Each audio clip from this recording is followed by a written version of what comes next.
habang mabigyan naman ang may 110 mga trabahador sa barangay.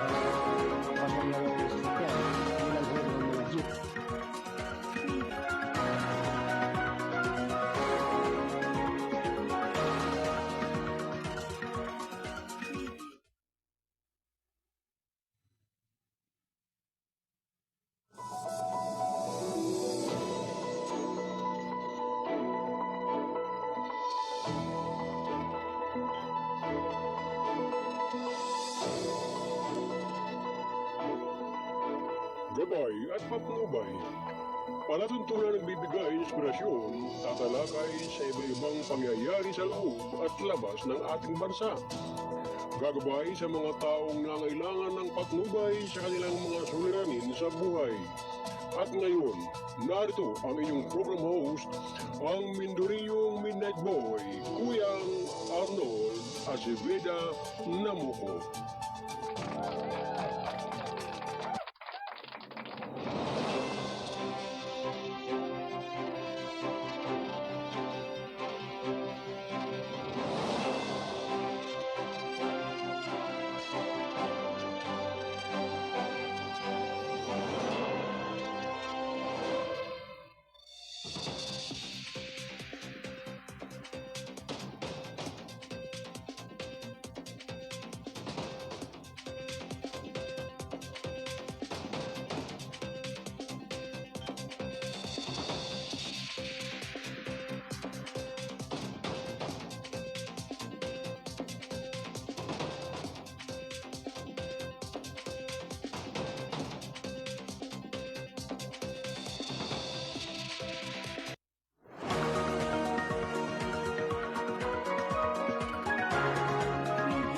Habang mabigyan naman ang may 110 mga trabahador sa barangay.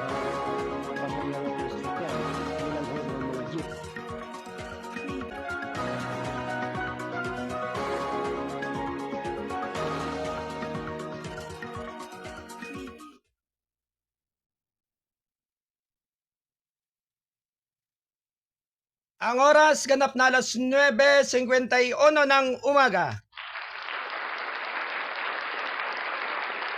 Ito ay atid ng KBS RMM News TV. Radyo na, dyaryo pa.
Alright mga kababayan, good morning, good morning, good morning Pilipinas! Isang mapagpalang umaga sa inyong lahat.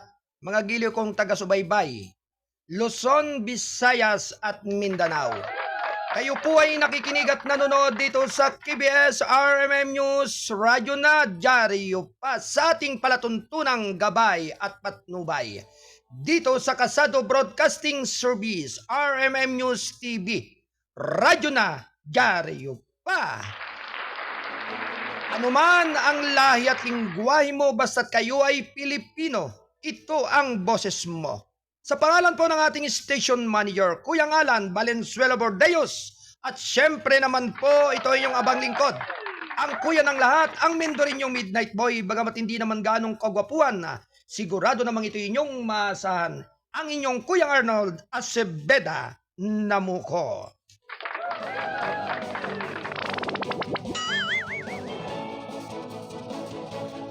Ngayon po ay araw ng Lunes, September 16, 2024 ng taong kasalukuyan.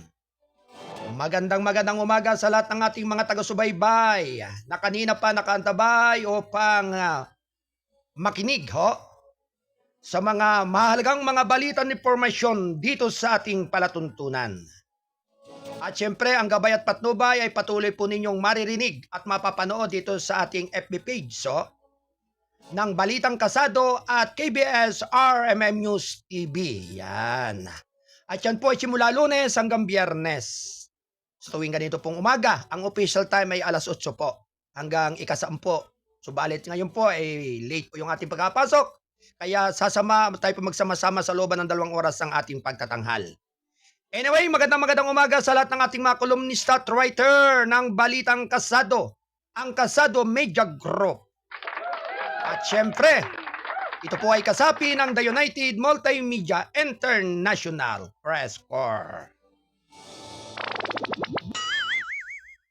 Magandang umaga po sa ating mga taga-Studio 2 sa Bulwagan ng Balitaan mula kay Ate Cora Biernes, Ate Joy Pasco, kay Kuyang Jack Frost Bordeos at kay Kuyang Alan Bordeos, ang ating publisher station manager. At siya rin ating President CEO ng KBS RMM. Ganun din sa ating Studio 2 mula sa Bulwagan ng Balitaan ni Kuyang Wayne Espeno Lawson, ang Bisayang Tisoy.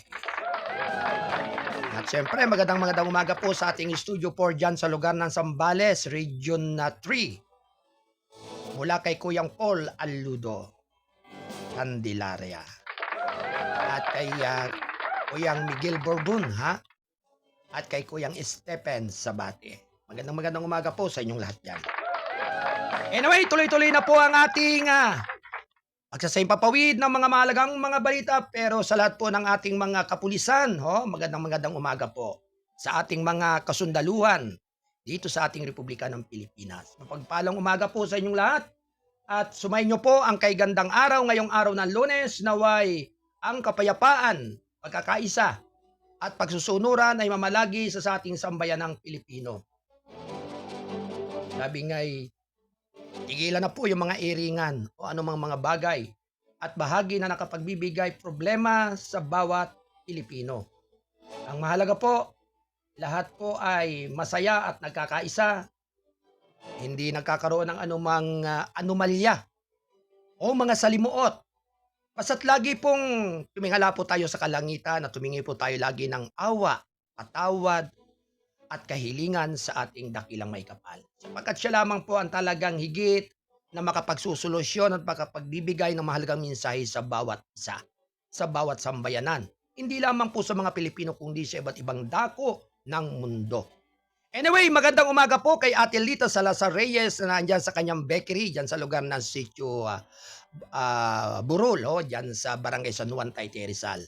At napakasarap po ng kanilang pandesal o ng kanilang tinapay dahil ang taga-luto po nila at baker master ay si Kuyang Joseph di Tablan, ang isa po nating kasado patroller. Kaya tuwing umaga, madaling araw pa yan, si Kuyang Joseph ay maaga pang gising yan. Pinapatrol niya yung pakikipag-wrestling doon sa mga harina na ginagawang tinapay. Kaya dyan talaga napakagaling at expert yun sa nating Kuyang na yan. Kaya sabi nga po kinakailangan po talagang magsumikap at magpakabuhay po talaga ng sabi nga naandyan po talaga yung ating mataos-pusong pagkikipagkapwa at pagkikipagsapalaran sa buhay, bagamat sabi nga sa pabagong presyo ng mga bilihin, sabi nga tuloy pa rin ang paghihigpit at pag-a-adjust ng mga kailangan sangkap po. Kaya lahat po ng mga nagbe-bakery talagang ang pandesal po ngayon talagang itlog na lamang ng white leghorn. yung ang size pa na may large. Kaya talaga matindi po, halos talaga sa sobrang taas po ng mga sangkap, lalo na po yung mga harina. Kaya nakaranas din po ang inyong Kuyang Arnold na nakapagpabikiri rin po nung araw. Ay talagang sa halip na kumikita sa mata. Pero pero talagang ika nga'y talagang mahirap pagtubuan, sabi nga. Lalo na kung ang iyong baker master ay mahilig sa tuma. 'Yon, mahilig sa alak. Pero si Kuyang Otip nama'y hindi gano'n. Hindi yan naglalasing. Mm. Kaya malaking tipid. Kaya anyway, tuloy-tuloy na po ang ating palatuntunan.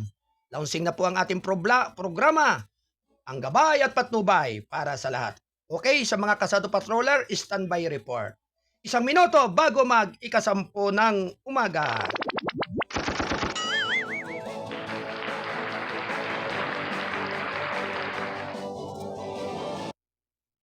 Anyway, dumako muna po tayo sa ilang mga balita. Ngayong September 16, 2024, today is Monday. 2,000 pamilya nawala ng tirahan dahil sa sunog sa Tondo. Round 1. Ready, go! Hindi bababa sa 2,000 pamilya ang nawala ng tirahan dahil sa malaking sunog na sumira sa tenement area, Aroma Compound sa Tondo, Maynila nitong Sabado.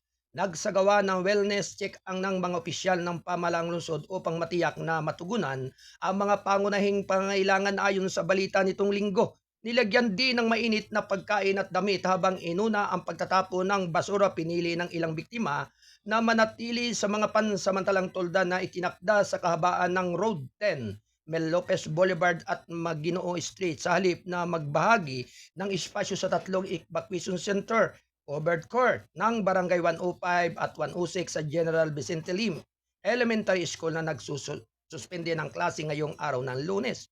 Bumalik ang ibang residente sa lugar ng trahedya upang iligtas ang anumang materyales na may halaga.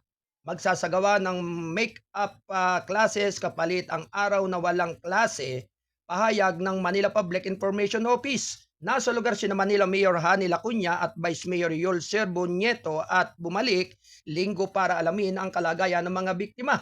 Sumiklab ang sunog bandang alas 11 ng umaga Sabado, mabilis na lumulubog sa mga gusaling gawa sa magaan at materyales at bahagyang kamalat sa mga neighboring na komunidad. Itinaas ang Task Force Bravo alas 1:33 ng hapon na nangangahulugang hindi bababa sa 28 fire truck ang kailangang lumipad din ang isang helicopter mula sa Philippine Air Force 505th Search and Rescue Brigade at tumulong sa pagsasawata ng apoy.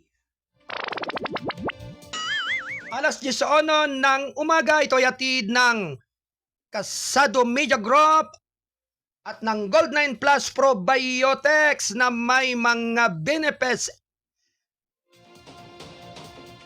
effective in preventing serious illnesses and ailments like diabetes, cholesterol build-up, asthma, hypertension, and kidney diseases. Help in regulating normal blood pressure, maintains normal blood sugar level, boosts immune system, helps in healing wounds faster, perk up body's immune response to stress. Gold9 Plus Probiotic All-Natural Extract includes the following: Stevia plant, ampalaya, sorpentina, malunggay, asitaba, insulin plant, banaba, sambong, and mangosteen. Ito ay sa paghahatid at pag-endorso ni Dr. Ariel T. Bayran ng Gold9 Plus Probiotics at ng Insensitive Potes.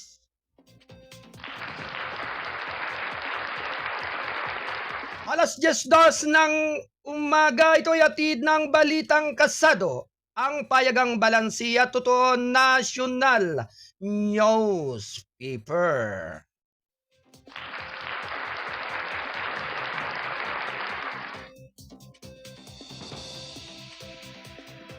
Samantala, Teresa Magbanwa naglayag pabalik sa Palawan mula Escudasol. Round 1. Ready, go! Umalis na ang BRP Teresa Magbanwa Bisel ng Philippine Coast Guard sa Escudasol at West Philippine Sea. Ayon kay Executive Secretary Lucas Bersamin nitong linggo, matapos ang mahigit 5 buwan na dagat kung saan isinagawa niya ang kanyang sentinel duties kahit napakalaki ng kalaban, naglalayag na ngayon si BRP Teresa Magbanwa pabalik sa kanyang home port, Puerto Princesa, Palawan.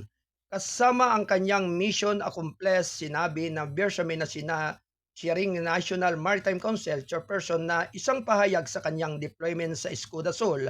Sinabi ni Bersamin na hinamon ni Teresa Magbanwa ang isang pagkubkob ng mas malaking flotilya ng mga nanghihimasok at nakikipaglaban sa masamang panahon na ang kanyang crew ay nakaligtas sa nakabawasan na mga provision sa araw-araw. Ang naging dahilan nito ay ang determinasyon at dedikasyon ng mga kalalakihan at kababaihan sa barko na nag-crew sa kanya sa pinakamagandang tradisyon ng ating mga marino.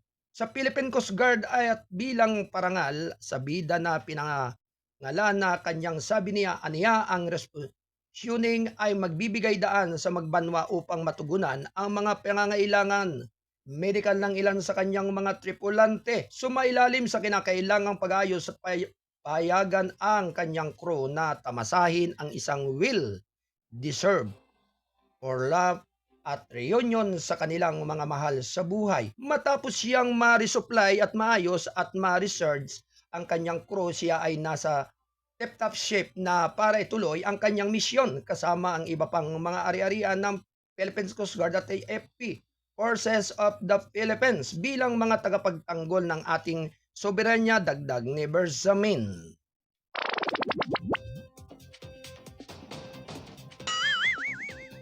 Alas 10:05 ng umaga, ito ay hatid ng balitang kasado at ng buong pwersa ng Kasado Family ng ating pahayagang balansi at totoo national news fever.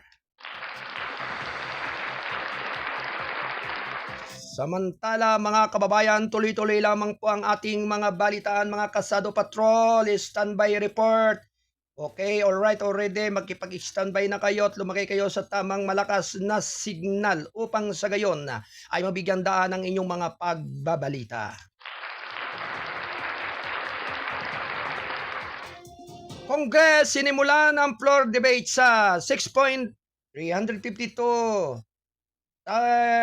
inulada budget pesos ngayong araw ng Lunes. Round 1. Sinimulan ng Kamara de Representantes ang plenary debate sa panukalang 6.352 trilyong piso to ngayon 2025 National Budget Lunes sa ilalim ng budget deliberation. Schedule nito 8 araw ang inilaan ng Kamara para sa plenary debates na magsisimula ng alas 10 ng umaga. Nakatakdang ipasa ang panukalang budget sa September 25 matapos tugunan ang pundo para sa Department of Public Works and Highways, Office of the President and Congress. Pinasalamatan ni House Speaker Ferdinand Martin Romualdez nitong linggo ang House Committee on Appropriation sa pagtatapos sa pagdinig nito noong nakaraang linggo. Nagbigay daan sa mga preliminary debate sa panukalang budget na sumuporta sa prosperity of bagong Pilipinas.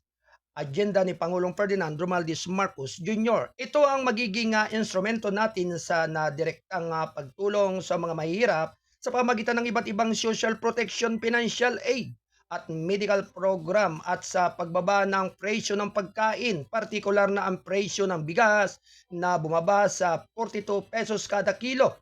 Sabi niya sa isang news release, ayon sa House Leader, sa pamagitan ng budget, matutulungan ang pamahalaan ng mga magsasaka at mangingisda na madagdagan ang kanilang ani na siya namang nangangahulugan ng sapat na supply ng pagkain sa pagbaba ng presyo para sa kapakanan ng lahat ng Pilipino. Ito rin ang magsisilbing roadmap sa pagpapalawak ng infrastruktura at pagsuporta sa edukasyon sa pamagitan ng pagpupundo sa pagtatayo sa mas maraming road network at silid-aralan. Alas 18 ng umaga. Ito ay hatid ng Gold9 Plus Probiotics. Ito ay sa pag-endorso ni Dr. Ariel T. Bayra ng Gold9 Plus Probiotics at ng Insensitive Potes. Samantala, Paglipat ng GO trafficking cases, iniutos ng SC mula Kapas patungong Pasig. Round 1. Ready, go! Tiniyak ng Department of Justice ang pahintulot ng Supreme Court na ilipat sa National Capital Region mula Kapas Tarlac ang kasong human trafficking laban sa dismissed Banban Mayor na si Alice Guo at mga kasamahan nito. Sa ilalim na may pitsang Abril 22 kay Chief Justice Alexander Gismondo. Inimok ni DOJ Secretary Jesus Crispin Remulla ang SC na ilipat sa Metro Manila ang mga criminal case number 9855, 9857, BS Maria da Pung Wang Wililang, Shu et al. Na inilagak sa Kapas Regional Trial Court, Branch 66 ayon sa balita nitong linggo. Pinanggit ni Remulla ang pilit na pangangailangang pangalagaan ang pambansang interes at matiyak ang pagiging patas na sistema ng hostesya. Isinalang-alang na ang mga kaso ng mataas na profile ay lumalampas sa mga lokal na hangganan na nakakaapekto sa pambansang seguridad at pangkalahatang mga patakaran. Bukod dito, binigyan din ni Remulla ang kahalagahan ng pangangalaga ng integridad ng pagliligtas sa pamagitan ng pagpipigil sa posibleng mga lokal na blazes o hindi nararapat na impluensya nito sa pamagitan ng isang neutral na lugar kasama ang basbas ng korte. Natagpuan ng SC ang kahilingan ng meritorious at inutusan ang lower court ng Kapas ilipat ang lahat ng mga file na may kaugnayan sa mga kasong pinagtatalunan sa Pasig City, RTC. Bukod kay Guo, ang iba pang sasampahan ng kaso sa korte ay ang kanyang mga business partners kabilang na si Wang Xiang, ang foreign national na kinalalang boss at all bosses ng mga illegal Philippine offshore gaming operators. Nag-ugat ang mga akusasyon sa reklamong isinampa ng Philippine National Police Criminal Investigation and Detention Group at Presidential Anti-Organized Crime Commission sa ilalim ng batas na namamahala sa trafficking in persons ang mga individual na nag-organisa ng isang establishmento na nakikibahagi sa human trafficking ay maaaring managot sa human trafficking kahit na walang direktang partisipasyon sa mga kriminal na gawain tulad ng torture, rape, forced labor at iba pang mga kaugnay sa gawain. Pinupuri ko ang SC sa walang patid na pangako nito sa pangalagaan ang mga batas ng lupa upang maiwasan ang pagkakalaglag ng hostesya. Ang DOJ ay sumumpa na tayo ay magsasampa ng kaso na ito ng may nasusunog na determinasyon at integridad, sabi ni Remulla sa isang pahayag. Alas 10:11 ng umaga, ito ay atid ng KBS RMM News TV, Radyo na Dyaryo pa. At ito ay sa paghatid din ng Gold9 Plus Probiotics. Ito ay sa pag-endorse ni Dr. Ariel T. Bayran ng Gold9 Plus Probiotics. Samantala, Kibuloy, Godlers nagaharap sa criminal raps. Round 1. Ready, go! Naghain ng kasong obstruction of justice ang Philippine National Police laban sa individual na tumulong kay Kingdom of Jesus Christ, founder Apollo Kibuloy sa pag-iwas sa pag-aristo. Sa isang press release nitong linggo, sinabi ni PNP Chief General Romel Francisco Marbil na isinagawa ang isang buong investigasyon upang mapanagot ang kanyang mga codlers. Hindi natin papayagan ng anumang uri ng paharang sa hustisya. Layunin ng aming investigasyon na matukoy ang mga taong sadyang magbigay ng kanlungan kay Kibuloy at yak naming mahaharap sila sa angkop na legal na kahinatnan, sabi ni Marbil. Si Kibuloy na naharap sa child sexual abuse at qualified human trafficking cases ay sumuko sa loob ng QGC compound sa Davao City noong September 8 matapos siyang bigyan ng 24 hours ultimatum ng mga pulis. Sinagawa ng Philippine National Police Operation sa loob ng 16 na araw bago tuluyang nakorner si Kibuloy. Ayon kay Marbil, hindi maiwasan ni Kibuloy ang kanyang mga humahabol kung hindi sa tulong ng mga malapit na kasamahan. Kabilang na ang mga legal na Pinatawa ng nanligaw sa mga awtoridad hinggil sa kanyang kinaroroonan. Ang obstruction of justice ay isang mabigat na pagkakasala at ang mga tumulong sa pagbibigay ng shield kay Kibuloy mula sa mga tagapagpatupad ng batas ay sasampahan ng kaukulang kaso. Malinaw ang batas. Walang nasa itaas nito. At mananagot ang mga tumulong kay Kibuloy, sabi niya. Inatasan din ang Criminal Investigation and Detection Group na pamunuan ni Major General Leo Francisco na pangunahan ang case build-up. Na una rito, nagbabala si Interior Secretary Benhur Abalos na masusing iimbestigahan at sasampahan ng kaso ang mga individual na natagpuan sa harboring ni Kibuloy.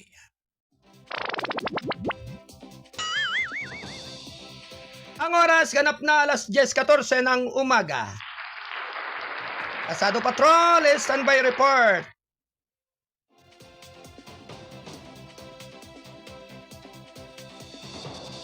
Yan. At yan ang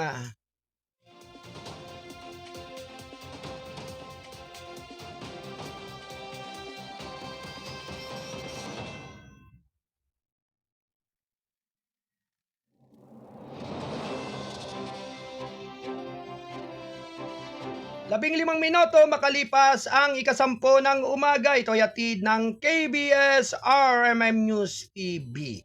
Radyo na dyaryo pa.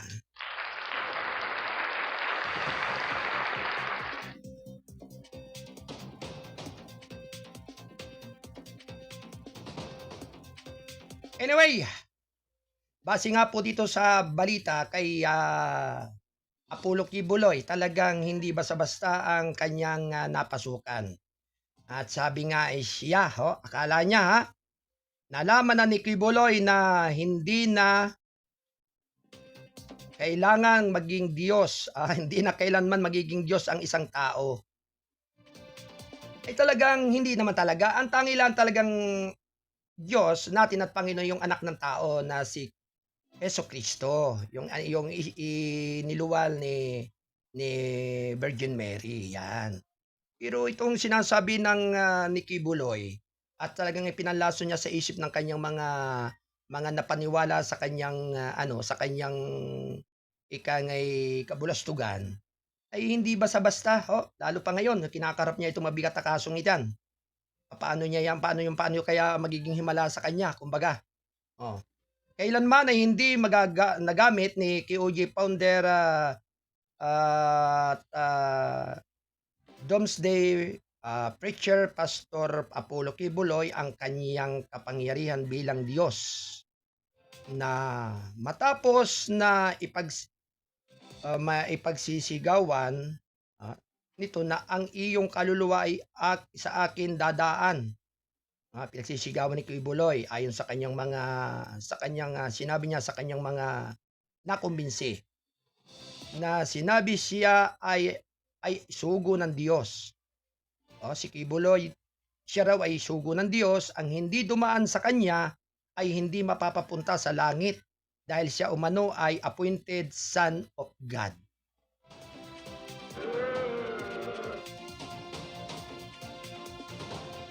Talagang at base nga po sa lahat ng tao ay anak ng Diyos, subalit sino ba talaga si Kibuloy na sinasabing appointed Son of God? Kailangan nagkaroon ng appointment tulad ng sinasabi niya na ang mga bagay na ito ay pawang katang-isip lamang ni Kibuloy. Upang masabi sa kanyang mga tinuturuan, mga miyembro ay galangin siya, subalit ang sabihin na siya ay Diyos, imposible pong mangyari iyon. Dahil nang hinanap siya ng mga pulis ay walang maglantad. Walang milagrong sa kanya. Kaya ang lahat nga ng tao ay anak ng Diyos, subalit sino ba talaga si Kibuloy na sinasabing appointed Son of God? kailan nagkaroon ng appointment tulad ng sinasabi niya. Ang mga bagay na ito ay pawang katang-isip lamang ni Kibuloy upang masabi sa kanyang mga tinuturuan na mga miyembro ay galangin siya, subalit ang sabihin na siya ay Diyos, imposible pong mangyari, mga kababayan.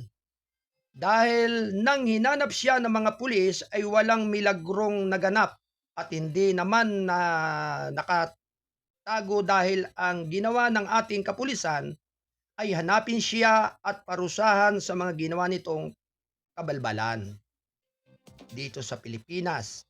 Hindi lamang dito ho, gaging sa ibang bansa sa US na may matatag na rehiyon na hinahangaan ng inyong lingkod at ilan ng mga rito ang mga umaktong Diyos na pawang nasa kulungan na dahil na natag pagpapanggap na Panginoon ay iba ang mga ginawang kabulustugan. Kaya narereklamo at nareklamo ng kapwa. Sa kasalukuyan ay nakakulong na ngayon si Kibuloy na walang himalang naganap. Kung talaga siya appointed son of God. O, kaya doon sa mga nailihis ng paniniwala at naligaw na landas ay talagang mortal sin. Mortal sin itong nagawang ito ni Apollo Kibuloy. Samantalang ang ating Panginoong Yesus nga noong panahong siya ay nangaral, nagpagaling ng iba't ibang uri ng sakit. Noong kapanahunan niya, siya po ba may sariling unan o kumot o siya po ba may sariling bahay? Siya po ay talaga nagsakripisyo. Hindi siya tumikim ng anumang karangyaan sa ibabaw ng mundo o sa ibabaw ng kalupaan. O hindi naging marangya ang kanyang buhay, subalit itong si Kibuloy, lahat ng karangyaan. Isipin mong ang daming mansyon. Sa ngayon nga ay nakakulong na si Kibuloy na walang himalang naganap, maaaring ang mga taga-sunod niya ay hihiwalay na dahil natuto na rin. Walang magandang na mapupuntahan ng umaktong Diyos na di umano'y appointed son of God na ito ngang si Kibuloy. At ika ngay ang maganda naman ang kapupuntahan ng umaktong Diyos na nagsasamantala sa kahinaan ng iba. Sinamantala talaga ni Kibuloy ang kahinaan ng mga iba na hindi naman talaga talastas kung ano ang talagang nilalaman ng yung mga hindi mahilig magbasa ng Biblia. Si Kibuloy ay nasangkot na sa maraming kaso at kasalukuyang nakadetain si Pastor Kibuloy at ang 4 na kapwa niya akusado sa PNP Custodial. Kaya mga kababayan, antabayanan po natin yung mga karugtungan at kasunod po ng ating mga komento para kay Kibuloy. Kung talagang siya po ay appointed son of God, sana po gumawa siya ng tama sa kanyang mga kababayan, lalong-lalo na sa mga taga Davao. Kaya lilitaw rin ang katotohanan at iba pang mga sangkot sa kabulastugang ginawa ng leader na iyan ng isang relihiyon. Kaya sus Maria Joseph, kaya magulo ang ating mundo Dahil yung katotohanan ay inililihis doon sa tama. Saan ka nagkita? Espiritu ng Diyos di umano ang may gusto, ang nais makipagtalik doon sa mga kabataan. Talaga, oo. Style mo, bulok.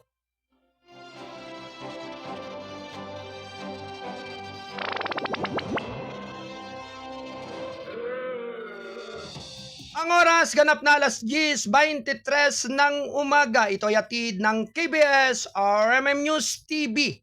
Radyo na dyaryo pa.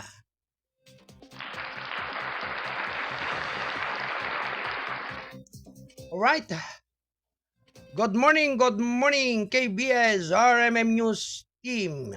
Gabay at patubay host Oyang Arnold. Namuka, I'm watching from the situation report, Kasado Patrol 25. Alright. Mahirap kontakin. Kung pwede, pakisuyo lang na pakikunik ka rito sa ating himpilan, Kuyang Lando. Para na sa gayon ay maihatid mo ang iyong mahalagang balita dito sa ating pagsasayang papawid sa mga oras na ito. Anyway, tuloy-tuloy lamang po ang ating balitaan.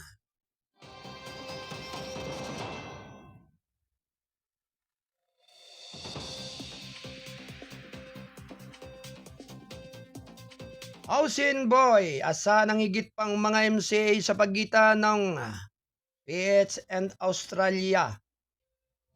Round 1. Ready, go! Makakaasa ang Pilipinas na sasali ang Australia sa mas maraming maritime cooperate activities sa karagatan ayon kay sa Australian Ambassador to the Philippines, HKU, habang inuulit niya ang pangako ng Canberra na tulungan ang Manila na palakasin ang maritime security nito. Sa mga tuntunin ng MCAS, maaari mong asahan na makita ang higit pa sa hinaharap. Ito ang ginagawa namin kapag mayroon kang napakalapit na pagtatanggol na pakikipagtulungan. Relasyon, sabi niya sa isang pagtanggap ng media sa kanyang tirahan. Sa katapusan ng linggo, ang mga MCA na isinasagawa sa loob ng Exclusive Economic Zone ng Pilipinas ay binabayaran bilang pagpapakita ng kolektibong pangako na palakasin ang kooperasyon pan-rehiyon at pandaigdigang bilang suporta sa malaya at bukas na Indo-Pasipiko. Sa pagitan ng Maynila at mga kasusyo nito, noong Abril at Agosto, lumahok ang Australia sa dalawang magkahiwalay na magkasanib na layag kasama ang hukbong pandagat ng Pilipinas, Estados Unidos, Hapon at Canada. Ang mga MCA na ito ay dumarating sa pamagitan ng pagtaas ng presensya at pagpasok ng mga Tsino sa jurisdiksyon ng bansa sa West Philippine Sea. Mga aksyon na paulit-ulit na tinatawag ng ilang bansa sa parihong resepsyon. Muling inuulit ni Yun na ang sitwasyon sa South China Sea ay isang isyong pangrehiyon na may istak ang mga bansang tulad ng Australia. Mapapansin ninyo na kahit maraming bansa na nasa labas ng rehiyon ay mahilig sa isyong ito, ito ay dahil ang South China Sea ay isa na napakahalagang pandaigdigang solusyon ng tubig para sa buong mundo. Sabi niya, imagine kung hindi ginaganyan ng international law kung paanong magagamit ang South China Sea at hindi pinoprotektahan ang karapatan ng mga bansa na gumawa ng freedom at navigation at overfly. Alam mo, tumatakbo ka sa ilang problema, so hindi ilan lang ito na issue sa pagitan ng Pilipinas at China. Samantala, pinupuri naman ni Yu ang nilagdaang reciprocal access agreement sa pagitan ng Japan at Pilipinas na nagsabing magiging instrumento rin ito sa posibleng trilateral cooperation sa ibang estado. Ang ibig sabihin niyan, sa practice ay mas mapapadali ang cooperation dahil mas standard agreement, sabi niya. At lahat ng mga bansang may mga kasunduan sa atin, trilateral man o quadrilateral, mas madali at mas walang tahi ang mga bagay-bagay. Bukod sa paglahok ng MCA, isinama rin ng Australia ang Pilipinas sa kanilang flagship Regional Naval Engagement Activity, ang Indo-Pacifico o Indo-Pacific Endeavor 2024 na nakatuon sa pagpapalakas ng kooperasyon sa pagtugon sa kalamidad at batas pandagat, bukod sa iba pa.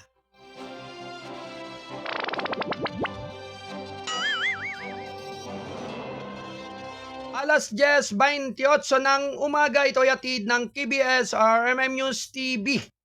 Radyo na dyaryo pa. Ito ay kasapi ng The United Multimedia International Press Corps. Samantala,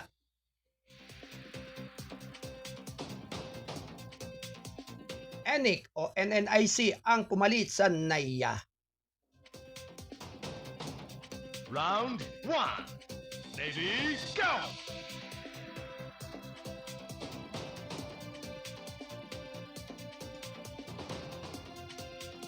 Sinimulan na ang mga ambisyosong plano sa world-class official na nakinuha ng NAIA Infra Corporation ang pamamahala at operasyon ng Ninoy Aquino International Airport or NAIA noong Sabado. At kasama nito ang tungkuling gawing makabago ang 76 anyos na gateway, ang NNIC, ang Consortium na kinabibilangan ng San Miguel Corporation at Incheon International Airport Corporation of South Korea ay nangakong gagastos ng 170 milyong piso upang maisakatuparan ang PACE. Said ngunit ambisyoso nitong plano na iangat ang NAIA sa world-class standards. Kabilang dito ang mga plano upang madagdagan ang kapasidad ng pasahero mula 43 milyon hanggang 62 milyong taon-taon. At pangalawang trapiko sa hangin mula sa 42 hanggang 48 bawat oras. Naninindigan ng pamahalaan na makakuha ng humigit kumulang na 1 trilyong piso na kita mula sa public-private partnership sa loob ng 25 taong panahon ng konsesyon, kabilang ang 82.16% revenue share na ipapadala sa pamahalaan taon-taon. Maaaring aasahan ng mga manlalakbay ang negosyo tulad ng dati na may mga flight check and iba pang mga serbisyo na nagpapatuloy bilang normal, unti-unti at estable.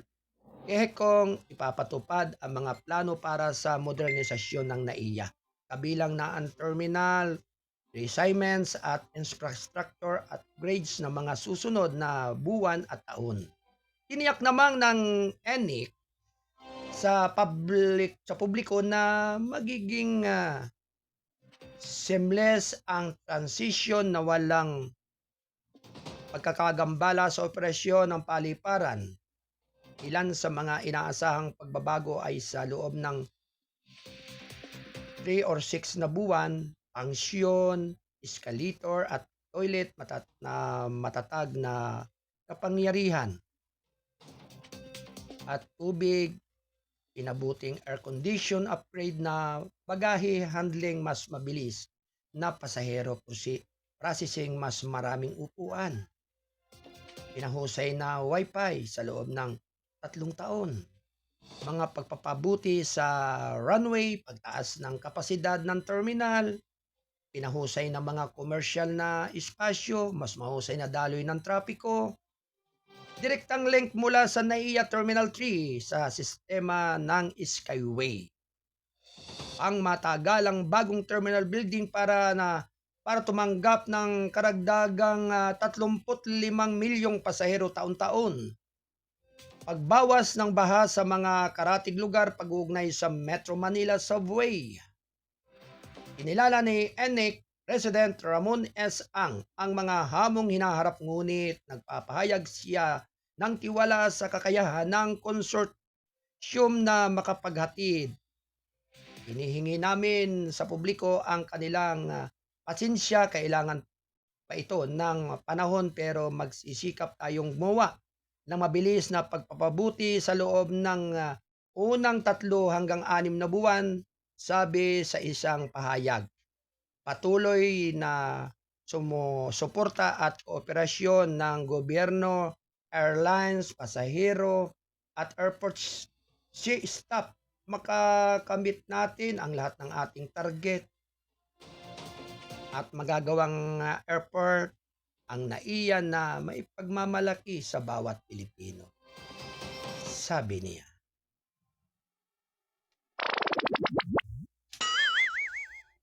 Alas 10:32 ng umaga. Ito hatid ng KBS RMN News TV. Radyo Nadyaryo pa. Ito ay kasapi ng The United Multimedia International Press Corps.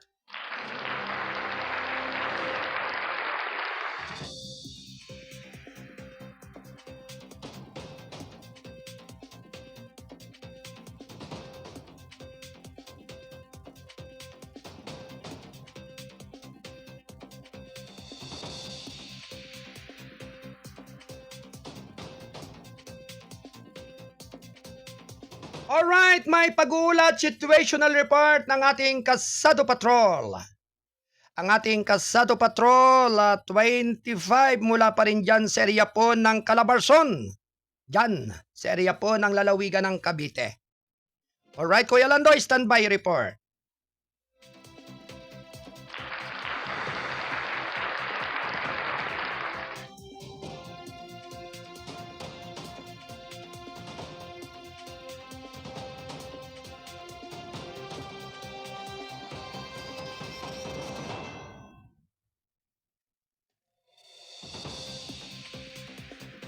Alright. Pakinggan po natin ang pag-uulat hinggil sa situational report dyan sa lugar ng Calabarzon mula sa ating Kasado Patrol.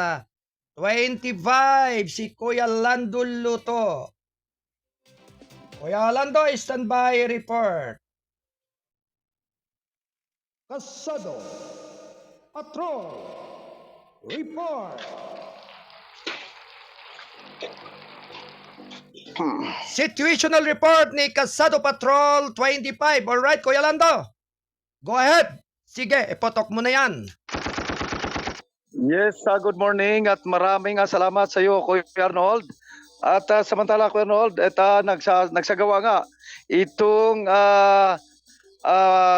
Diocese of Imus, Cavite ng isang community outreach na medical mission.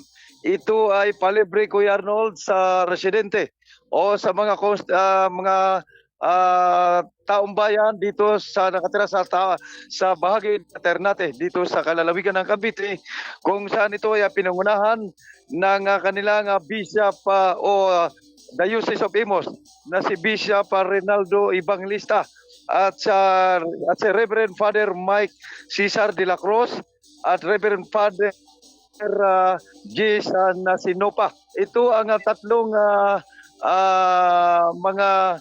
mga kaparian o sa panguna ng obispo na kanilang palibre na check-up, Kuya Arnold.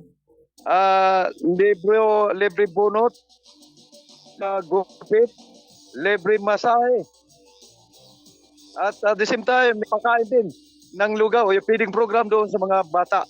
Wow, maganda Kuya Lando yang ginawang yan at yan ang kailangan ng ating mga kababayan, yung kanilang bukal sa pusong kaloob sa ating mga kababayan dyan. Ito ay handog ng Diocese of Imus nga Cavite kay Bishop Reynaldo Evangelista. Narito siya ngayon at ito nga namahagi nga nito ng 5 kilong bigas din at mga dilata, mga noodles at mga biskwit, Kuya Arnold, na sinagawang community outreach dito sa covered court ng Sapang Uno dito sa bayan ng Ternate. Kung saan ito ay dinalawan ito na mga daan-daan ito, mga residente, Kuya Arnold, magbuhat pa ito sa Sapang Uno, Sapang Dos, dito sa bayan ng Ternate. Itong mga kakalapit na barangays at itong mga within dito rin sa malapit na mga lugar ng katulad ng Maragondon, ito ay meron pa rin na dito pumunta para lang masilayan ang ating obispo. Ito yung obispo ng Cavite, Kuya Arnold. Mhm. Ito ay napakarami, Kuya Arnold, ang ito. Pila naman ito. Mayroong mga check-up ito, maganda. Kasi may mga gamot silang pinamamahagi. May mga gamot sila na pinamamahagi doon sa mga nagpapacheck up na kailangan ng gamot, may resita, may mga gamot. Palibre ito lahat, Kuya Arnold. At sa pagtulungan din ng provincial capital ng province of Cavite ni Governor John Beca Remolla, Kuya Arnold. At maya-maya lamang ito at nakapanayam ko ang obispo na si Reynaldo Evangelista ay hanggang alas 11 lamang po sila, maya-maya lamang ay magti-take off na sila at babalik na sila sa Imus Cavite kung saan meron pang isasagawang mga lugar na kanilang pupuntahan katulad ng Magallanes, dito rin sa lalawigan ng Cavite ay pupunta rin din sila ang mga ito, Kuya Arnold.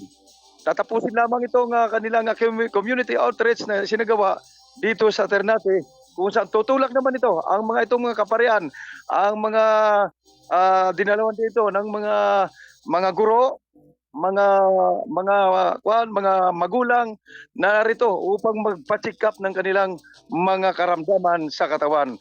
Mula pa rin dito sa lalawigan ng Cavite, ako si Dubol Casado Patrol Unit 25, nagulat para sa Gabi Patnubay ng KBS Army News, Radyo na Diaryo pa. Balik muna sa iyo, Kuya Arnold.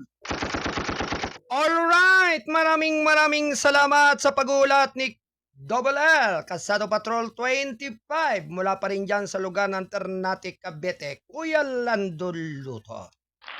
Thank you, Kuya Lando. Ang oras ay ganap na alas 10:39 ng umaga. Ito'y hatid ng KBS RMM News TV, Radyo na Diaryo pa. Alright, puntahan po naman natin ang pag-uulat ni Kuyang Joseph Elias Bontogon mula pa rin dyan sa area at lugar ng Metro Manila. Casado Patrol Report.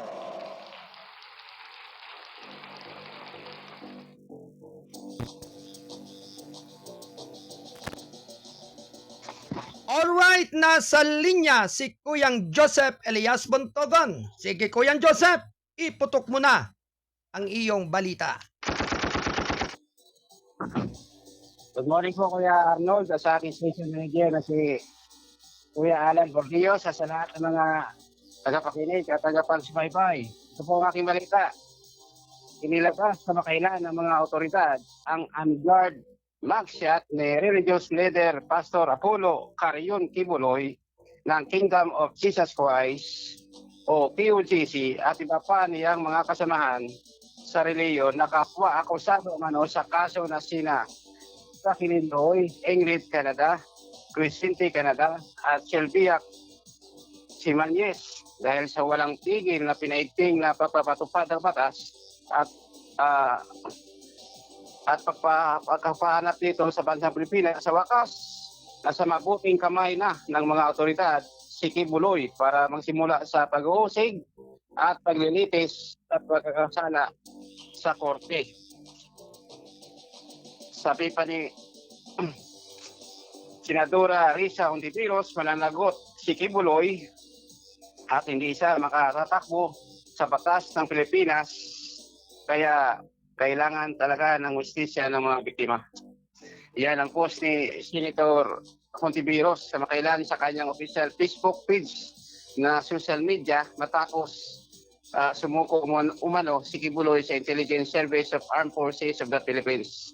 Dagdag pa ni Hontiveros, abot kamay na umano ng mga victim survivors ang hustisya na inasahan para sa kanila at maging sa pamilya ng biktima na may lakas loob na magsabi ng katotohanan para managot ang may kasalanan sa batas. Kasunod nito, lubos pusong nagpapasalamat at pinupuri ni Hontiveros ang mga ahinsang nagpapatupad ng batas na walang sawang pagsisikap at indikasyon sa kanilang trabaho sa kabila ng mga pinaplano at taktika ni Kibuloy.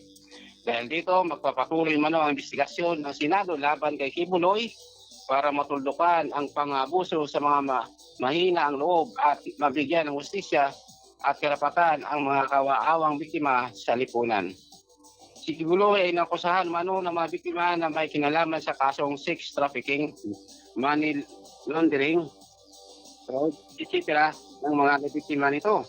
Ayon pa sa Federal Bureau of Investigation o FBI na isang kilalang opisina na nagpapatupad ng batas nila sa United States of America, na mananagot rin si Kibuloy sa mga patong-patong na kaso tulad ng conspiracy to engage in sex trafficking by force, fraud and coercion, and sex trafficking of children, conspiracy and focus smuggling.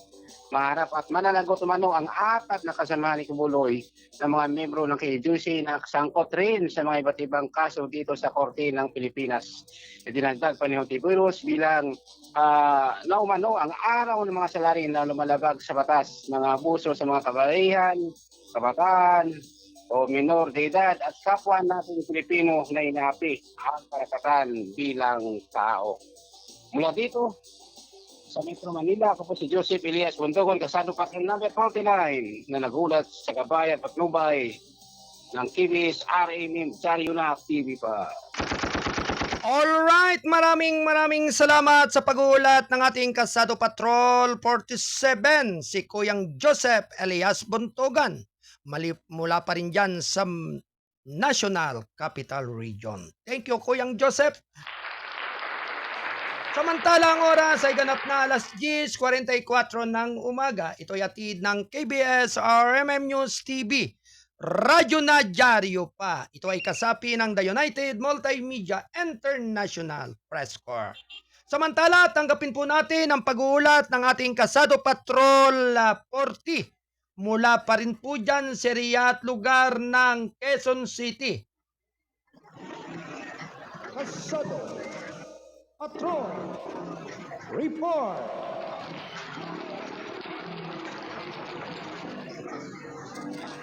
May pag-uulat ang ating Kasado Patrol 40. Nandyan sa lugar ng Quezon City. Alright, Kuyang Jun. Go! Iputok mo na yan.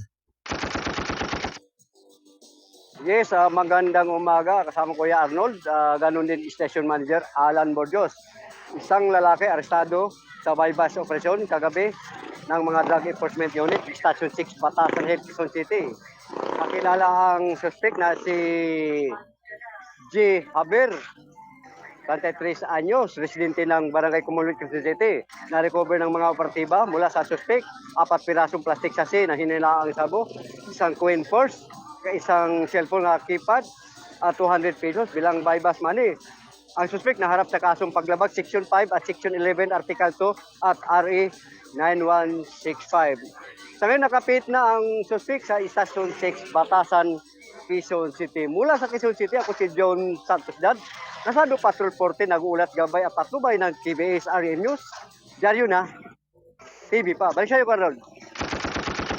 Alright, maraming salamat sa pag-uulat ni Kasado Patrol 40, Kuyang John Santusida.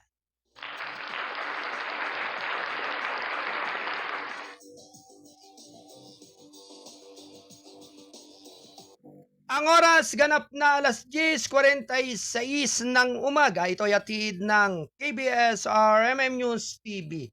Radyo na dyaryo pa. Ito ay kasapi ng The United Multimedia International Press Corps.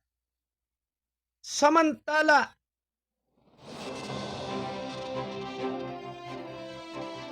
tuloy-tuloy lamang po ang ating balitan. 6.8 milyong pisong halaga ng marijuana na huli ng kustom sa Naya.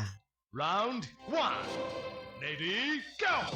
Iniulat ng Bureau of Customs nitong Sabado ang paghaharang sa mga parsela na naglalaman ng cash grade marijuana, high grade marijuana na nagkakahalaga ng 6.8 milyong piso sa Central Mall Exchange Center sa Pasay City. Sa isang payag, sinabi ng BOC Ninoy Aquino International Airport na natuklasan ang 4 na parsela na naglalaman ng illegal na droga noong September 12. Ang CIMEC ay isang pasilidad ng Philippine Postal Corporation kung saan ang mga mail at package na inihatid sa pamagitan ng air travel ay ininspeksyon, sinusuri, dokumentado at iniimbak sa masusing pisikal na pagsusuri sa mga nasamsam na parsela. Natuklasan ang kabuang 4,877 gramo ng cash na may kabuang tinatayang halaga ng kalye na 6,839,560 pesos. Natagpuan din ng mga autoridad ang nitong cartridge ng vape na naglalaman naman ng cannabis oil na tinatayang nagkakahalaga ng kalye na 11,760 pesos. Ayon kay District Collector Yasmin Mapa, lahat ng nakumpiskang druga ay nasa kustodiya na ngayon ng Philippine Drug Enforcement Agency na nagsagawa ng operasyon kasama ang NAIA Interagency Drug Interdiction Task Group. Aniya ang mga consign na ay sasailalim sa karagdagang investigasyon at sasampahan ng kasong paglabag sa Republic Act number 9165 or Comprehensive Dangerous Drug Act of 2002 at Republic Act number 110863.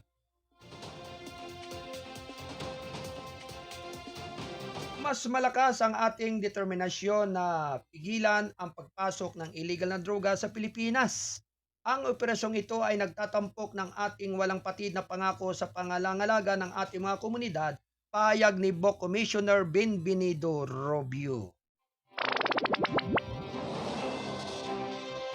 Alas 10:49 ng umaga, ito yatid ng KBS RMM News TV, Radyo na Dyaryo pa.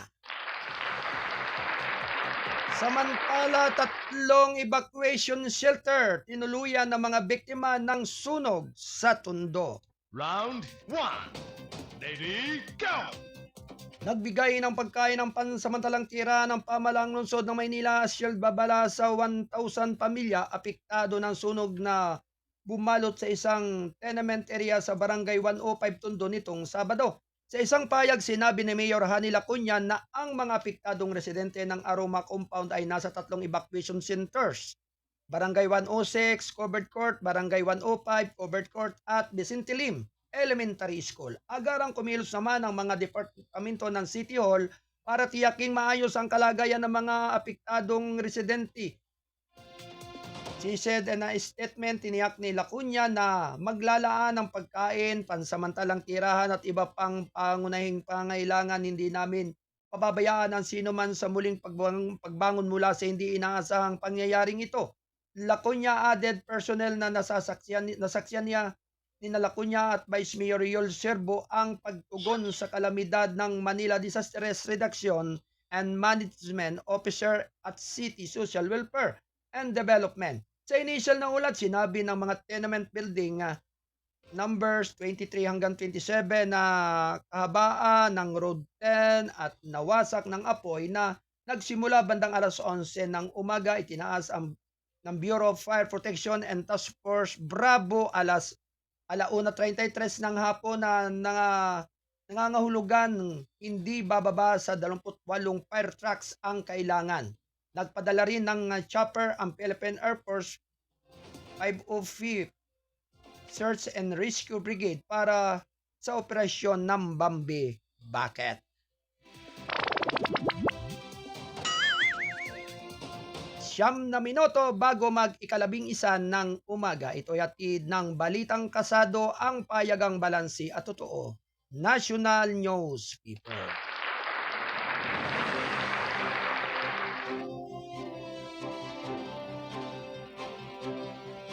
Samantala, fugitive Korean arestado sa Immigration Office.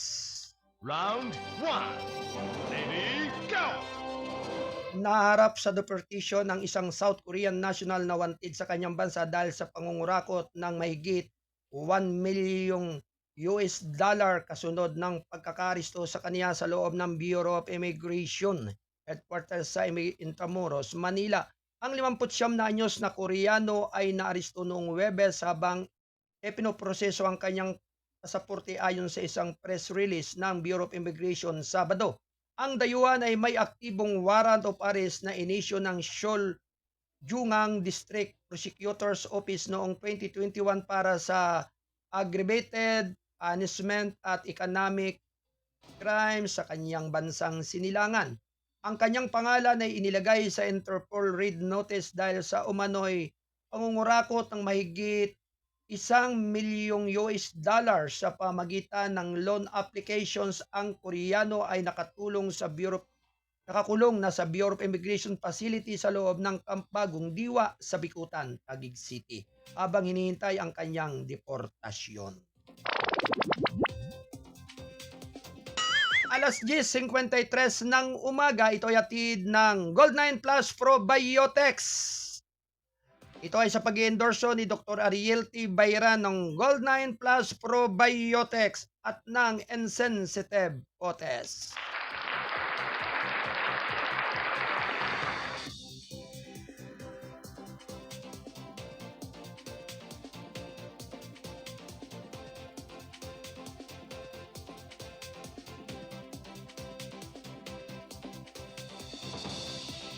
Alright mga kababayan,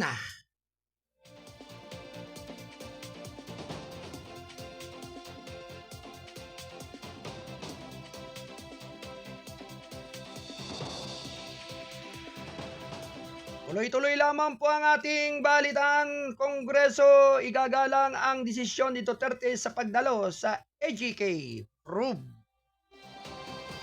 Round 1. Ready, go! Igagalang ng House Committee ang desisyon ni dating Pangulong Rodrigo Duterte sakaling tanggihan nito ang imbitasyon nito sa humarap sa joint investigation sa perceived extrajudicial killing sa kampanya laban sa illegal na droga sa ilalim ng kanyang administrasyon. Sa Saturday News Forum sa Quezon City, sinabi ni House Committee on Dangerous Drug Chairman at Surigao del Norte 2nd District Representative Robert H. Barbers na hindi babanggitin si Duterte sa contempt and deference to him, being the former president. And deference to the former president, we will accord him the courtesy and respect diyan sa pagtanggi niya sa pagdalo, sabi niya. Ang parehong pangkagandahang loob ay hindi ipaabot sa iba pang mga opisyal ng pamahalaan.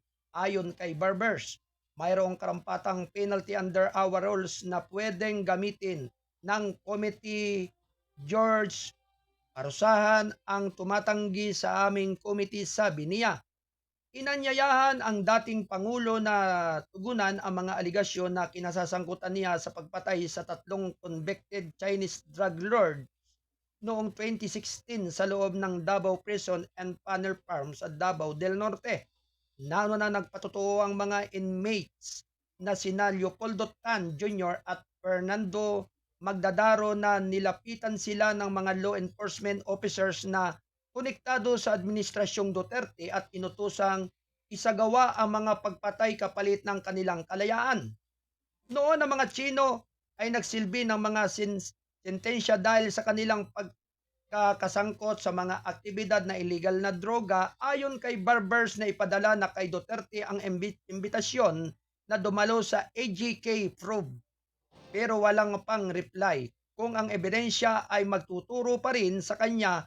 At pagkatapos ay dumating tayo sa isang punto kung saan ang committee ay magsusulat ng isang ulat ng committee, malamang na isama namin ang maraming mga personalidad sa ulat, sabi niya. Kami naman ay nagbibis lang kami sa hawak naming testimonya, hawak naming dokumento at iba pang ebidensya na hawak namin, dagdag niya. Kapag natapos na, i-refer daw ng Wadcom ang resulta ng investigasyon sa mga angkop na ahensyas at korte upang magsagawa na mas malalim na probe. Nilikha ng pamunuan ng Kamara ang Wadcom na binubuo ng mga Committee on Dangerous Drugs, Human Rights, Public Order and Safety at Public Accounts dahil hiwalay silang nagsasagawa ng investigasyon sa mga pugo, AGK at illegal na droga sa na may iisang resource persons at magkakatulad o magkakaugnay na paksa. Alas 10:57 ng umaga, ito ay hatid ng KBS RMM News TV, Radyo na Dyaryo pa. Ito ay sa ating palatuntunang gabay at patnubay. Samantala, PBBM nagdeklara ng special non-working day sa 7 bayan. Round 1. Ready, go! Naglabas ng mga proklamasyon si Pangulong Ferdinand Romualdez Marcos Jr. na nagdideklara ng special non-working day sa 7 bayan sa bansa. Ang holiday declaration ay nakapaloob sa Proclamation 680, 681, 682, 683, 684, 685 at 686 na nilagdaan ni Marcos noong Miyerkules at ipinahayag sa publiko noong Biyernes. Sa ilalim ng Proclamation 680, idineklara ni Pangulong Marcos ang isang special na araw na hindi nagtatrabaho sa Dengras, Ilocos Norte noong September 20, 2024 bilang parangal kay Josepa Llanes Escoda isang bayani ng ikalawang digmaang pandaigdig at tagapagtatag ng Girl Scout of the Philippines. Si Lianis Escoda ay isinilang sa Dengras noong September 20, 1898.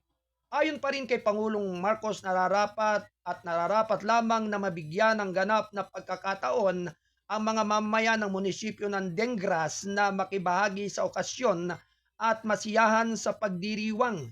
Inilabas din niya ang Proclamation 681 na nagdideklara naman ng September 21, 2024 bilang special na non-working day sa San Mateo, Rizal upang mabigyan naman ng ganap na pagkakataon ang mga residente nito na makilahok at masiyahan sa pagdiriwang ng ika-452 founding anniversary ng bayan. Ganito rin ang deklarasyon para sa Mountain Province sa pamagitan ng Proclamation 682. Kaya ang October 4, 2024 ay maging special na araw na hindi magtatrabaho bilang paggunita naman sa pagdiriwang ng Provincial Indigenous Peoples Day. At ayon pa rin sa Proclamation 683, magiging special din ito sa araw na hindi magtatrabaho sa October 7, 2024 sa Gipus, Zamboanga del Sur bilang pagdiriwang naman ng ika-33 araw ng Gipos. Idineklara rin ni Pangulong Marcos na special non-working day ang October 23, 2024 sa Narbacan, Ilocos Sur sa pamagitan ng pag-issue ng Proclamation 684 upang ipagdiwang naman ng Aldaw Waya-Waya Lea Narbacan. Inilabas din ang Proclamation 685 para sa Pili, Camarines Sur dahil ito ang paggunita naman sa pagdiriwang ng Kimarons Festival sa October 24, 2024. Ang October 25, 2024 ay dineklara rin bilang special non-working day sa Lemery, Batangas sa pamagitan ng Proclamation 686 dahil ang bayan ay magmamarka ng kanilang founding anniversary. Alas 11:01 ng umaga, ito yatid ng KBS RMM News TV. Radyo na, dyaryo pa. Alright, binabati po natin ang buong miyembro at kasapi ng Viva KPP San Benito sa buong Mimaropa at Calabarzon. At hindi lamang po dyan, kahit yung pong mga nasa Kabisayahan at nasa Kamindanawan. Magandang umaga po sa pamunuan ng Viva KPP San Benito. At syempre, sa lahat po ng ating mga brother at sister diyan sa lugar ng Barangay Bangkatan. At ganoon din po sa brother at sister diyan sa Sitio Bulalo, lungsod ng Calapan. Yan sa Oriental Mindoro. Good morning everyone. At syempre, mapagpalang umaga po sa lahat po ng ating mga nakasubaybay. At sabi nga po, tuloy-tuloy lamang po ang ating balitaan at pagsasahing papawid ng lahat ng ating mga mahalagang mga balita at mga informasyon. At syempre, pasalamatan po natin ang pag-alalay ng ating dito sa technical side, si Ate Del Santos at si Ate Rose Marie Paderon Lawson bilang production assistant natin sa araw na ito. At syempre, magandang umaga rin po sa lahat ng ating mga nakaantabay dyan sa iba't ibang area at iba't ibang dako ng kapuluan. Likewise po dyan sa Georgia, USA, mapagpalang araw po kay Pastor Kuyang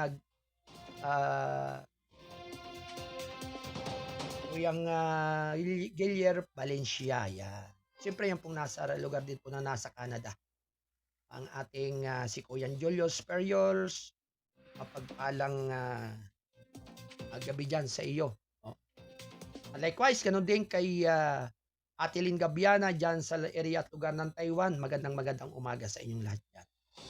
At syempre nga po, sa lahat po ng ating mga nakasubaybay at nanunood. Syempre, ang sabi nga po ni Kuyang Joseph Elias Buntogon, ang ating kasado Patrol 47 dyan sa Manila, ho. Good morning, Kuya Arnold, ho. Namuko, Kuya Alan Bordeos at everyone po. Be safe always and God bless you all forever. Yan. Talagang napaka maalalahanin itong ating Kuyang Joseph Elias Buntugo.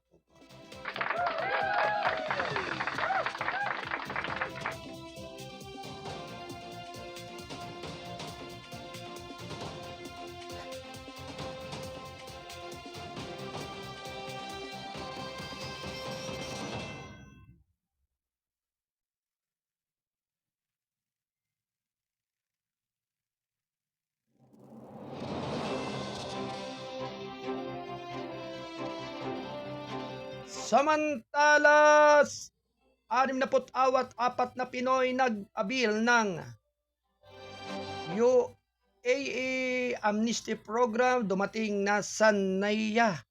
Round 1. Lady, go! Dumating na sa Ninoy Aquino International Airport nitong Biyernes ang unang batch na binubuo ng 64 overstaying Filipinos na nag-abil ng 2 buwang visa amnesty program ng United Arab Emirates.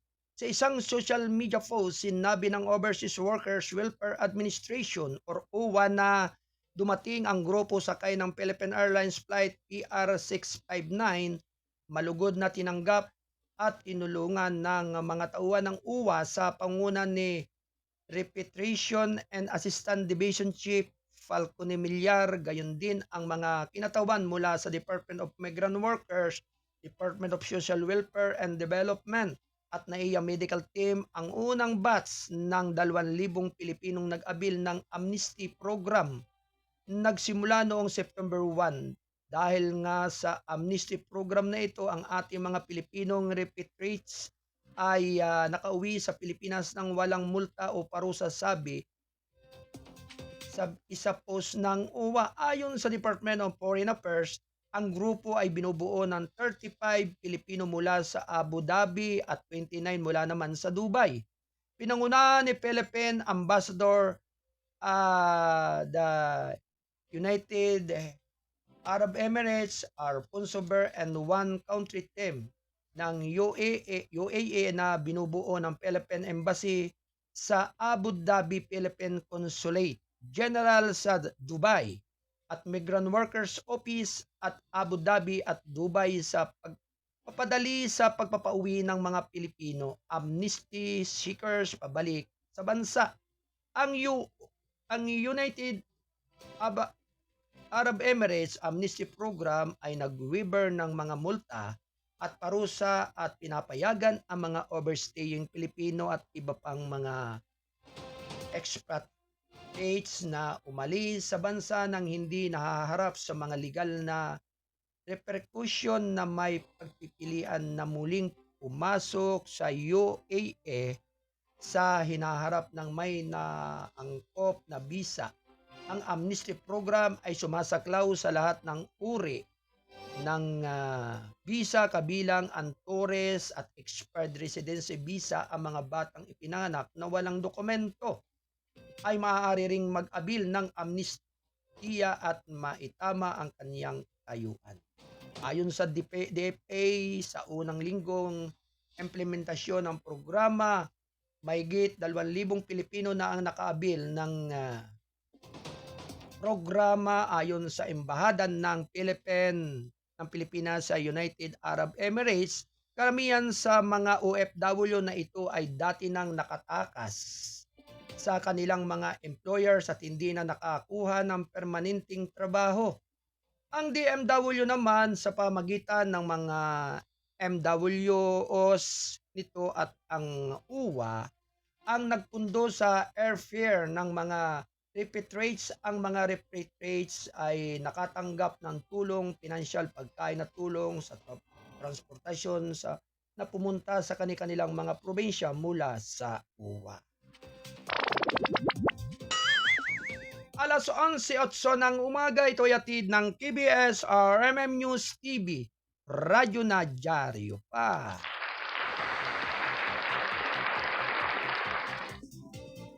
Samantala, Philippine Coast Guard isinuspende ang paglalakbay sa dagat sa Surigao. Dinagat. Round 1. Ready, go!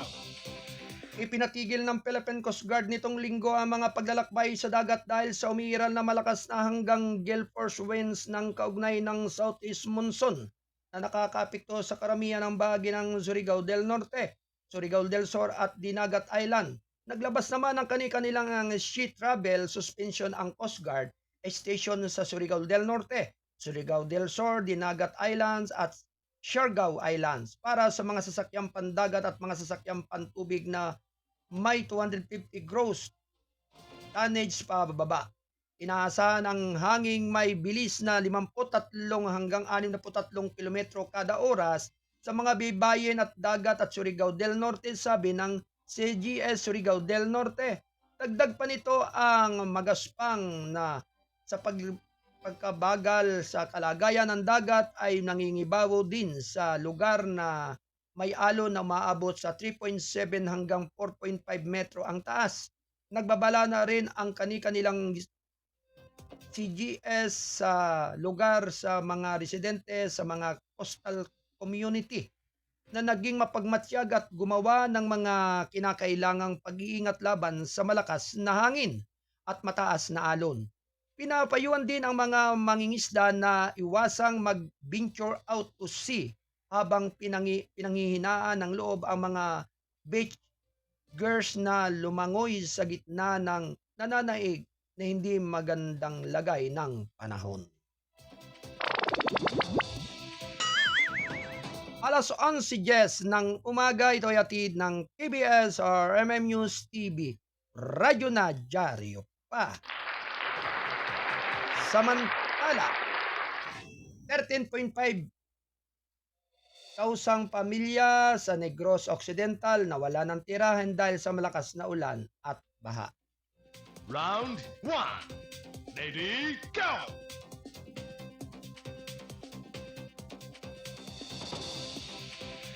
Hindi bababa sa 13,509 pamilya sa Negros Occidental. Kabilang na ang mataas na urbanisadong lungsod na ito ang nawala ng tirahan dahil sa malakas na pag-ulan at pagbaha dahil sa southeast monsoon sa pinahusay na tropical storm Perdi hanggang Sabado ng hapon. Wala pang 24 na oras mula nang pumasok ito sa Philippine Area of Responsibility, umalis na si Perdi as of the 5 PM weather bulletin. Walang nakataas na tropical cyclone wind signal gayunman sa buong lalawigan. Nasa 13,115 pamilya o 42,702 katao ang apektado sa 65 barangay sa 15 local government units. Lumalabas sa datos ng Provincial Disaster Risk Reduction and Management Council. Patuloy na nagsasagawa ng monitoring ang pamahalaang panlalawigan sa pagtaas ng antas ng tubig at mga insidente ng pagbaha at pagkikipag-ugnayan sa mga LGU hinggil sa pagpapalaki ng provision assets kapag kailangan, pahayag ng PDRRMC sa kanilang ulat.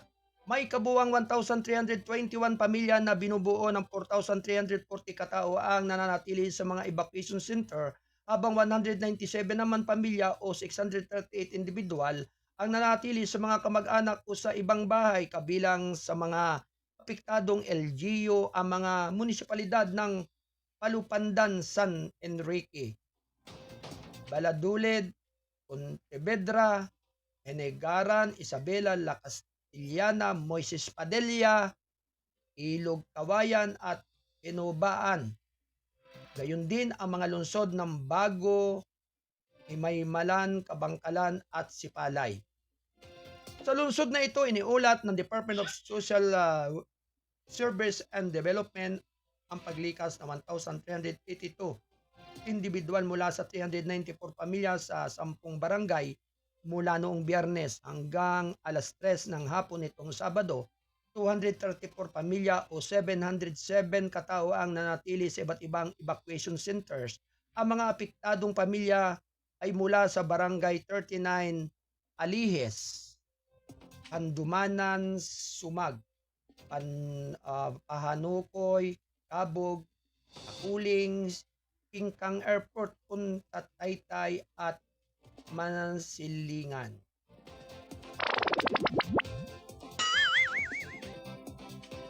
Alas 11:13 ng umaga, ito ay hatid ng KBS RMM News TV, Radyo na Dyaryo pa. Ito ay sa pagtataguyod ng Gold9 Plus Probiotics. Ito ay mayroong mga benepisyo na effective and preventing serious illnesses and ailments like diabetes, cholesterol build-up, asthma, hypertension, and kidney diseases. Helps in regulating normal blood pressure, maintains normal blood sugar level, boosts immune system, helps in healing wounds faster, perks up body immune response to stress.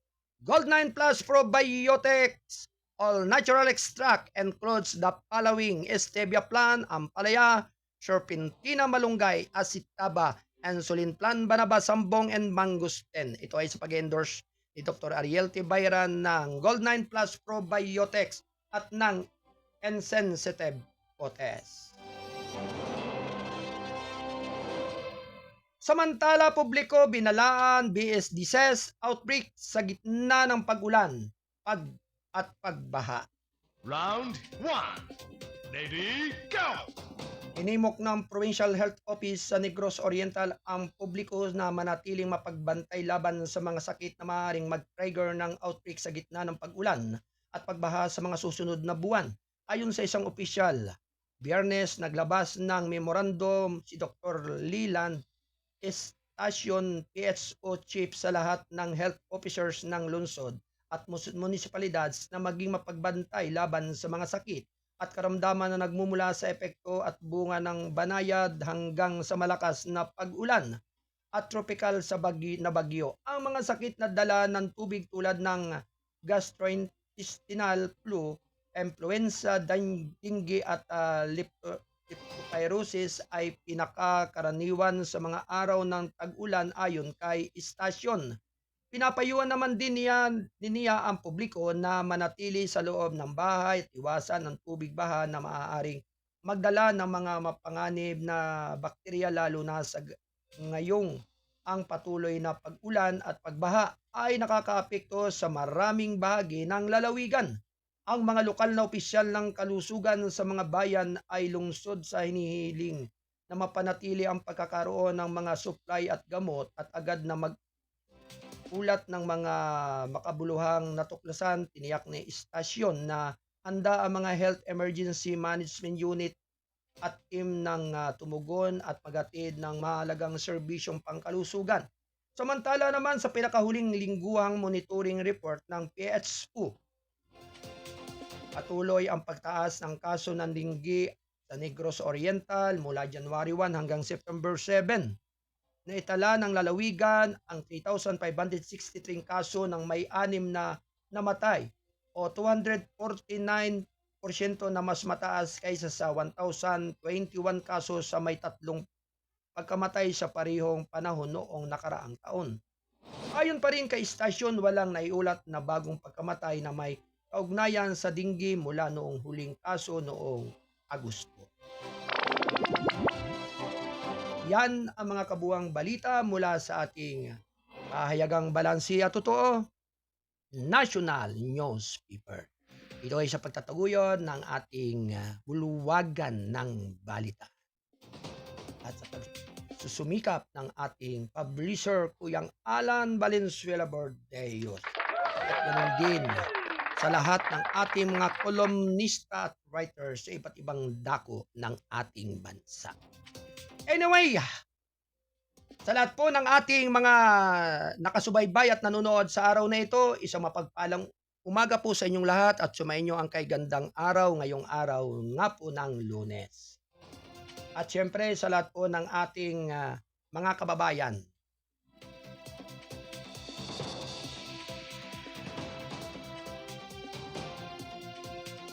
Syempre, tuloy-tuloy lamang po yung ating mahalagang mga mensahe.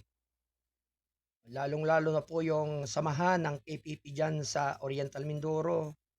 Lubos po ang ating pasasalamat at papuri sa kanila, sa kanilang mga kabutihan at kadakila ang ginagawa. sa lahat ng ating mga kababayang Mindoreño at mga Batanggenyo sa kanilang pagsiservisyo bilang libre at pagkakawang gawa sa mga may sakit. Kaya bilang pang-espiritual at pang mga herbal medicines, lubos po ang ating pasasalamat sa inyong mga tulong libre sa ating mga kababayan. At maging ang inyong mampong abang lingkod ay talagang nakaranas rin po ng libreng serbisyo mula sa kanilang sasamahan na sabi nga'y patuloy ang kanilang pag-aaruga sa mga may karamdaman. Anyway, nais po lamang po din natin congratulates ang grupo po ng Hospital on Wheels po, na ito po ay isa po rito ay ang executive director na si Manoy August Vergara. Siya po yung isa sa tumutulong sa lahat po ng mga nagpapa-opera o may mga walang sapat na halaga na pambayad sa operasyon. Ang team po ng Hospital on Wheels ay sa pangunguna po ni Manoy August Vergara, si partner Vergara at ni Dr. Jim Sanchez. Sila po yung mga nagbibigay tulong sa lahat ng ating mga kababayan na nais makaranas ng libreng operasyon. Ito po ay ang mga sumusunod, goiter, o lahat po ng mga luslos, bukol sa didi, bukol sa kilikili, at marami pa pong iba, At sila nga po ay sila po ay may surgical, medical, dental, and vision screening mission. Operation, tanggal bukol, o yung mga bingot, luslos, at iba pa. At sa sinasabi nga po,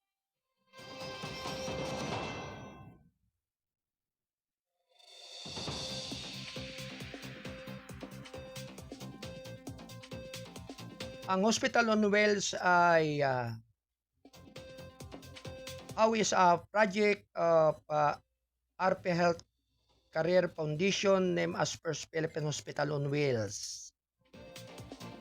Together we can save lives, Hospital on Wheels. Yeah. At yan nga po ay mayroon po silang schedule.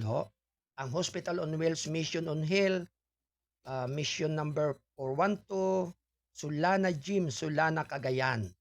Sa September 21, 24, 2024 ay darating po dyan ang buong team ng Hospital on Wheels Mission to Heal. Diyan po sa lugar ng number 412 Sulana Gym, Sulana, Cagayan. At ngayon pong September 21, 2020 at saka 22, dalawang araw po yan. At yung pong Hospital on Wheels. Kaya sabi nga po ay talagang iyan po ang ating pong doktor diyan ay si Kuyang, si Dr. Kuyang Jim Sanchez, specialist ng doktor mula sa San Tomas Hospital. Talagang sila po ay talagang nagbibigay tulong sa ating mga kababayan. At meron nga pong isa na lumapit po sa ating palatuntunan. At sa October 5 naman po, may gaganapin po naman sila na operasyon din sa kanilang Hospital on Wheels dyan po sa Quezon City. Kaya yung pong lumapit po sa ating palatuntunan ng Gabay at Patnubay, ang isa nating kaibigan at kababayan ng ating kuyang, si Manoy August Vergara, yan sa lugar po ng Camarines Sur, upang ilapit yung kanyang luslos ay magawa ng paraan para sabi nga ay maipanumbalik uli sa dati. Pero asahan po ninyo mga kababayan na sa pamagitan po ng ating palatuntunan, tayo po ay magbibigay pag-alalay sa mga taong nais na magkaroon ng libreng operasyon sa kanila na sabi nga po ay pamasahe lamang. ang inyong gagastusin patungo do sa lugar ng pagdarausan. Sapagkat nung nakaraan nga po na buwan po ng Marso yun, ang Hospital Wheels ay ginanap po dyan sa katedral po ng Antipolo City. May 300 pong mga pasyente ang tinulungan po dyan ng Hospital on Wheels. Sa pangunguna po ng Executive Director na si Kuyang Manoy August Vergara at ni Dr. Jim Sanchez at ng lahat ng kanyang nilang mga staff, mga voluntaristang mga doktor at nurse. Yan, sila po ay nakagawa ng nasa 300 pasyente diyan sa lugar na iyan. Kaya nagpapasalamat po naman tayo sa kanilang mabuting puso na sabi nga'y sila ay nakapaghahatid at nakapagbibigay ng ibayong tulong. Kaya pwede po kayong makipag-ugnayan sa ating himpilan o i-comment lamang po nyo sa comment box ng ating palatuntunang gabay at patnubay. Doon po sa may mga matagal na pong pinoproblema o nagiging sanhi ng malaking suliranin dahil nga po dun sa walang sapat o kakayahang makapagpa-opera. At yan nga po ay yung may mga bingot, yung may mga bukol sa dibdib, o cyst, luslos, goiter, at marami pa pong iba. Yan. Kaya ang Hospital on Wheels ay lagi pong nakalaan upang kayo ay matugunan sa tawag ng inyong pangangailangan. Alright? Mapagpalang umaga sa inyong lahat at lubos po ang ating pasasalamat sa mga nakasama po natin na nagbigay pag-uulat sa pangunguna po ni Kuyang John Santusidad, Kuyang Landul Luto at ni Kuyang Joseph Elias Buntogon. At syempre para po sa lahat ng ating mga kababayan, mapagpalang umaga po sa inyong lahat at sumainyo ang kay gandang panahon. Naway ang lakas at katatagan ng inyong mga kalusugan ay laging sumasa inyo.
Ang oras alas 11:27 ng umaga. Ito'y hatid ng KBS RMM News TV.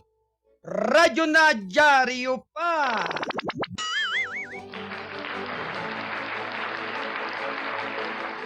Alright mga giliw kong taga-subaybay, mga minamahal kong mga kababayan, Luzon, Visayas at Mindanao. Kayo po ay nanonood at nakikinig dito sa KBS RMM News TV sa ating palatuntunang gabay at patnubay. Nagpapasalamat po ako sa inyong pagsubaybay sa humigit kumulang na 2 oras ng ating pagtatanghal.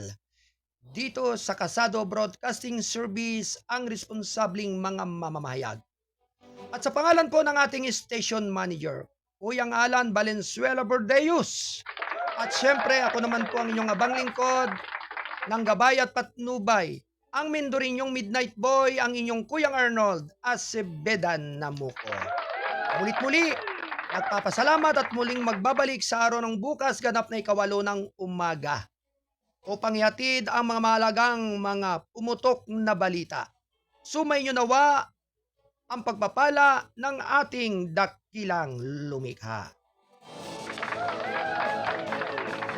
Adios, mabalos, amigos.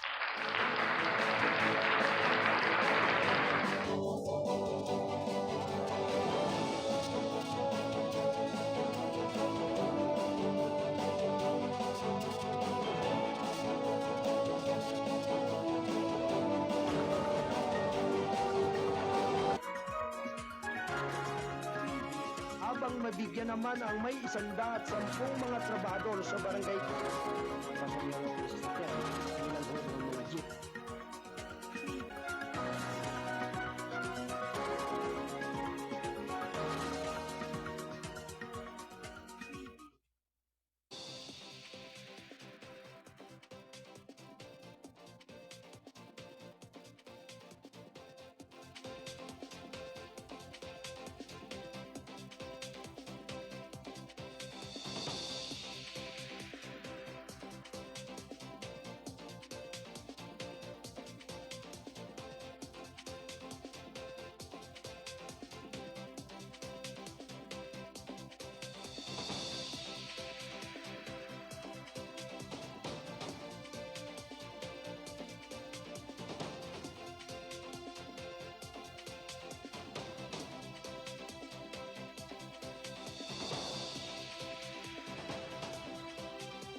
Habang mabigyan naman ang may 110 mga trabador sa barangay.